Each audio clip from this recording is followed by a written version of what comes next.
Hey everyone, welcome back to the channel. This is the second video in my series of comparing my old bike, the 2018 RT, with this one, the 2021 model. And this difference is also applicable to the 2019 and 2020 models, because new for 2021 is this IMAX theatre screen that you can see in front of you. 10.5 inch, is it, TFT? You can't actually watch movies on it. First thing to say, I guess, personal bias. I like analog dials. I think they have a certain class to them. When I first heard that BMW were replacing them with this TFT, I thought immediately, oh, they ruined the bike with a gimmick. Having said that, there are some new features that I quite like about it. So rather than moan and moan and moan, let's try and be a bit objective. The next thing to say probably is anything I say in this video could soon be wrong. This is obviously a device driven by software, and you can get software updates. And that means that anything I say here could change between me filming and you watching. So this is a multi-function TFT, and we'll go through how to navigate the functions. I'm not going to go into huge detail about what each function does, because that would just be a long, tedious video. However, I want to talk about some high-level aspects. And obviously the focus of this series is on the difference between this and the 2018 bike. So where things are different, I will probably spend a little bit more time. One of the aspects of this TFT screen and the functions behind it is a relatively high reliance on connection to a mobile phone. So I'll go briefly over that. You can have an Android or an Apple mobile phone. You have to download the BMW Connected app from the relevant app store. One thing you should absolutely be aware of, and I fell foul of this, if you want to go out and try this bike out from a dealership and you want to try out, for instance, the navigation or the media functions, especially the navigation function, not only do you need to download the app before you turn up, but you need to go in the app and download the maps. So the app download is not the maps download. So if, like me, you turn up at the dealership having only downloaded the app, expecting to try out the navigation features, and you haven't gone into the app and downloaded the maps, you're going to be SOL. So the app requires certain permissions. It requires access to Bluetooth, Wi-Fi, your location. It wants to prevent the screen locking on the mobile phone. And I think for the navigation search features, you're probably going to need a data connection. With Bluetooth, it is possible to connect multiple devices, so I think multiple mobiles, maybe yours and the Pillions, plus comms devices. I'm just using one device, and I'll go into more detail into that in the second video, which will be covering more about the navigation features. I have heard of some problems with phone connections, but as I've said earlier on in this video, software updates can happen, and indeed it looks like, having checked YouTube out on the last couple of days, there have been some software updates for the mobile phone app, which supposedly have fixed a lot of problems. So I will probably not talk too much detail about that and wait for my testing of the navigation function. In addition to the screen and the main controls, there is a dedicated pocket here to store your mobile phone, so you don't need to put it on the stand on the handlebars.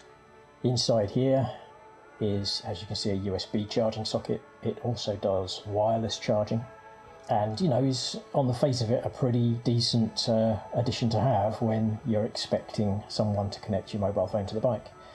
The one thing I would say about it is that if you're a fan like me of large phone screens, it might not fit.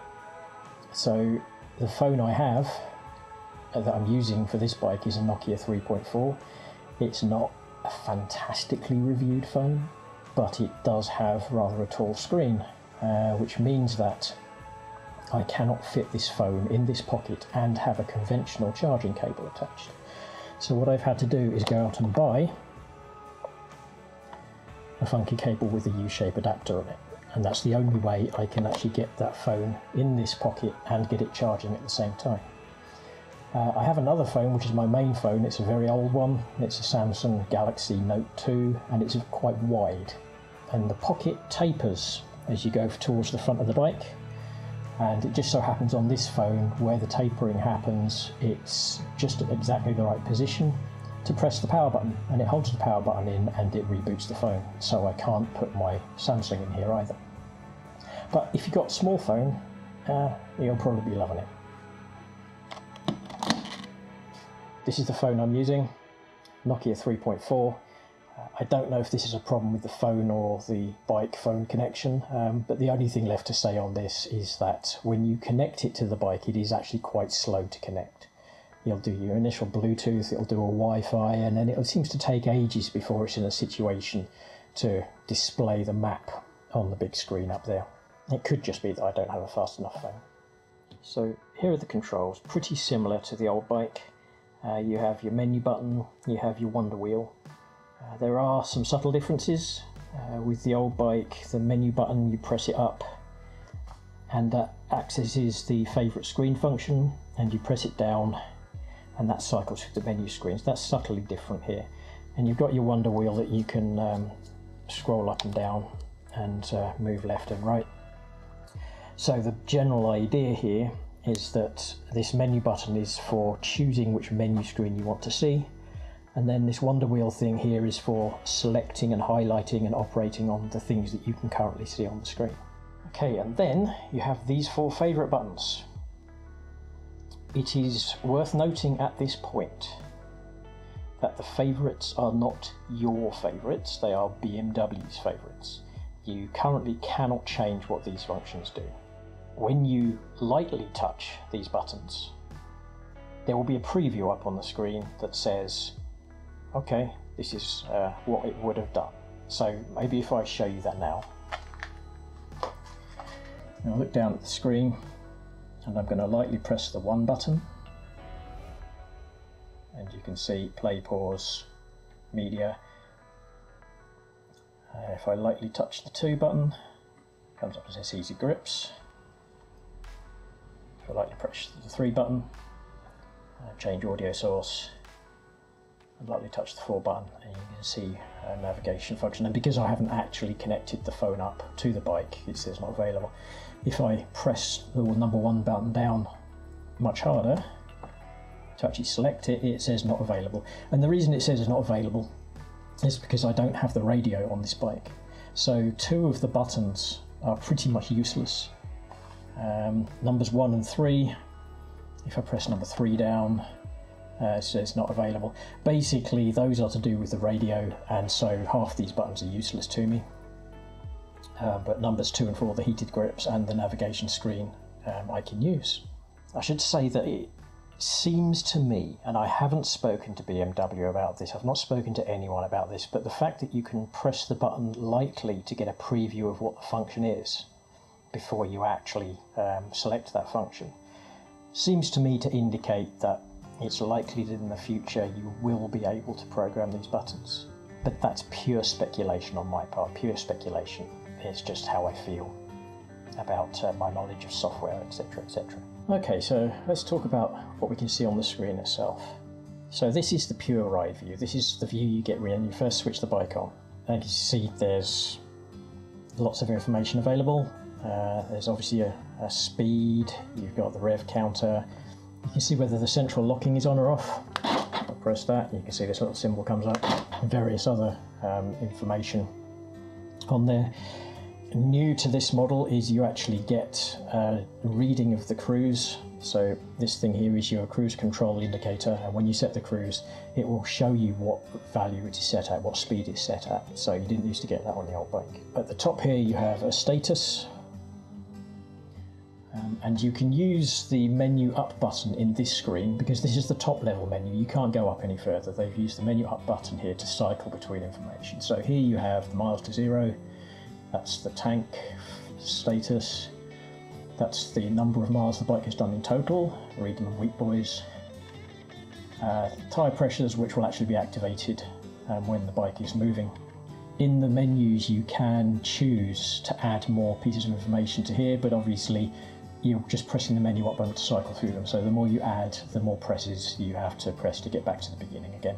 So also from the pure eye view, we can use the wonder wheel to press to the right, and we get a sequence of extra screens. So on your computer you've got a trip computer, navigation screen and the media screen, and to come out of here you press the wonder wheel to the right and you cycle back out till you get the full screen.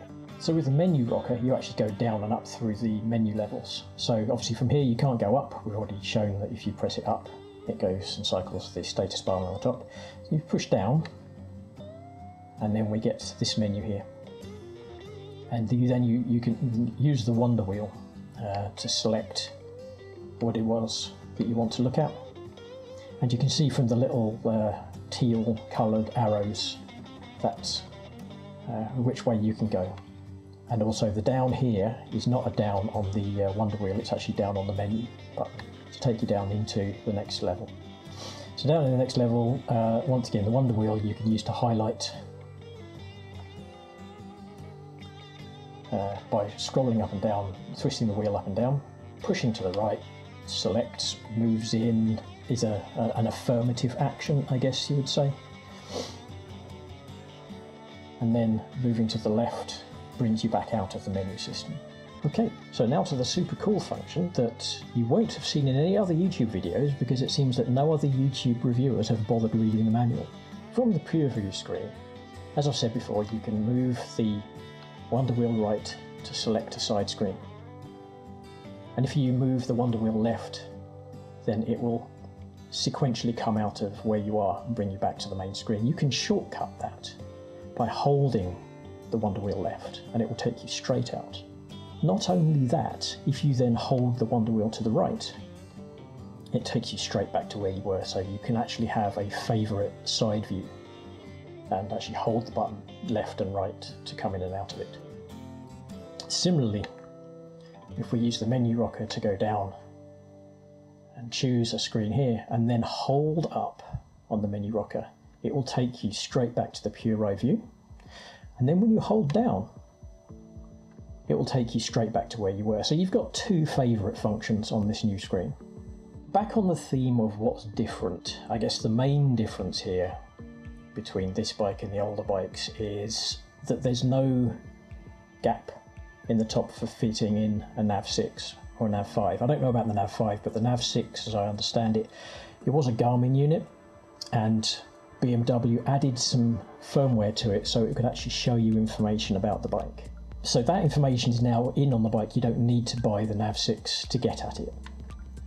So you can go to the menus and go to the vehicle menu and click down into here, and you can see there's a whole bunch of very beautifully graphical stuff and a lot more information about what's going on in the bike. That's now as standard.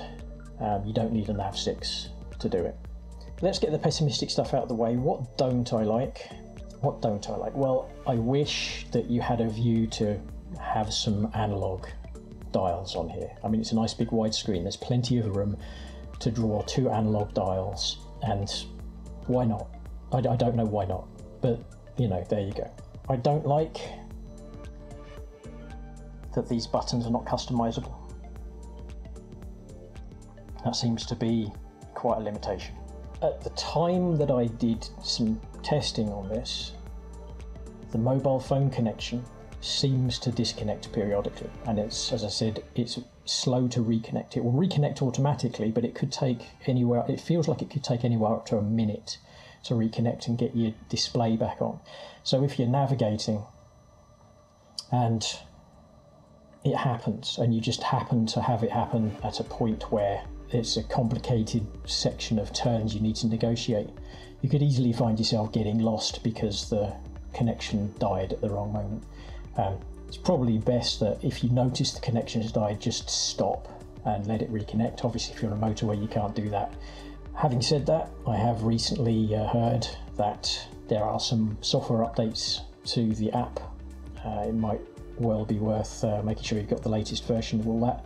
I've heard that they fix an awful lot of connection problems, especially those people who are connecting multiple devices at once. I'm only connecting one device to this. Multiple devices seem to cause a lot of problems, and from what I've heard, the latest software updates make things a lot better, so get the latest version.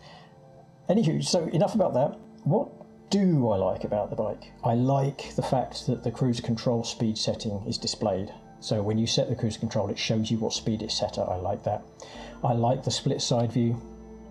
I really do like this, especially with the navigation screen. I like the menu favourites that are available from the hand grip, the holding left and right of the wonder wheel, the holding up or down of the menu. I like those features. You can set the screen you want to see most. Okay, so that's about all I've got to say on the dash. There will be a video upcoming on the navigation feature.